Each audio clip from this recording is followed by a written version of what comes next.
Di tengah kabar bahagia El Rumi yang baru melamar Syifa Haju, terungkap fakta di balik cincin lamaran mereka. Rupanya El Rumi yang mengaku tak mengetahui soal cincin, meminta bantuan kepada ayah tirinya Irwan Mosri. Yang lebih mencengangkan, harga cincin lamaran Syifa Haju itu nyaris mencapai 1 miliar rupiah. Rupanya ada sosok Irwan Mosri yang membantu El untuk lamaran. Hal ini terungkap saat El dan sang ibu Maya Estianti membicarakan rencana lamaran tersebut.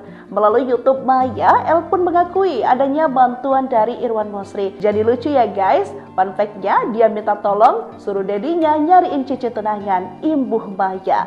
Mendengarkan hal itu, El Rumi lantas tertawa dan membenarkannya. "Makasih Dedi, aku nggak ngerti kan," ucap El tertawa. Lebih lanjut diketahui dari akun Instagram @fashion_celebrity menyebutkan bahwa cincin tersebut dibanderol dengan harga fantastis, yakni setara dengan 953 juta rupiah.